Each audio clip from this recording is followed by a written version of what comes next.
strip, a quilting journey. This is strip number 80, and today I'm going to be showing you how to use the mini 4-in-1 machine quilting ruler and this largest curve to create some beautiful curves in these 2-inch strips and then fill them in with some bumps. All right, so what is this? I'm crazy, and for 99 days, I am showing you 99 plus a few different ways to machine quilt 2-inch strips. And I hope that everybody that's joining me is finding a bit of inspiration. We have created this really awesome companion design workbook that includes all 99 of these designs plus the bonus ones. And it includes the piecing pattern where I show you, well, I have instructions how to make one, but if you want to quilt all of these designs, you'll need to make 4 quilt tops just like this. So today I'm going to finish the final strip on this panel, and then I'm going to load one more on and finish out those last designs. Can't believe how fast this has gone. Anyways, let's hop down here. I need to quit talking and let's get doing a bit of machine quilting. All right, for this design, I'm using this large curve here on the mini 4-in-1 machine quilting ruler. I have added our piece and quilt pop socket ruler grip there to the top of the ruler, which just gives me a little bit of stability and control. You can pick those up on our website, pieceandquilt.com. All right, so what I'm doing on this 2-inch strip, well, let's get to the basics. Make sure you're always using a machine quilting ruler. Whenever you do any machine quilting with rulers, you want an actual machine quilting ruler. It's the thick ruler that's sturdy enough to glide next to your ruler foot. A ruler foot is an essential tool that you need whenever you do any machine quilting with rulers. It's this nice large foot, and I recommend picking this up from your machine dealer, machine manufacturer. You also need to have this large flat working surface, a ruler base.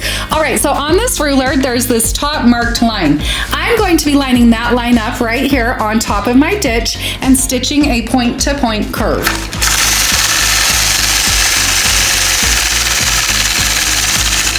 Once I've stitched that curve all the way over there to that right side, now I'll stitch across my ditch, moving back to the left.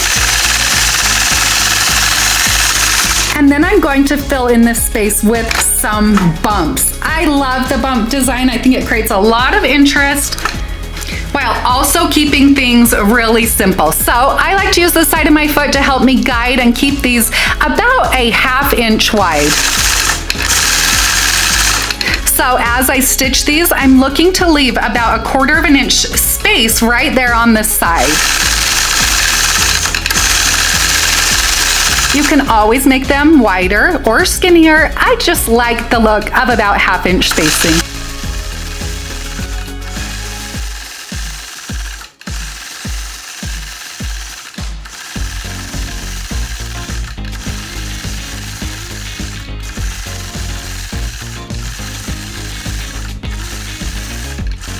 All right, once I have that done, now I'm going to move on and repeat this process. Now, as you're doing this, you could totally do all of the ruler quilting first and all of the free motion quilting, but I thought I'd just show you it kind of step by step so that you can quilt it on your own. Make sure you grab that companion design workbook, doodle along with me, and then hop on your machines and quilt out these designs.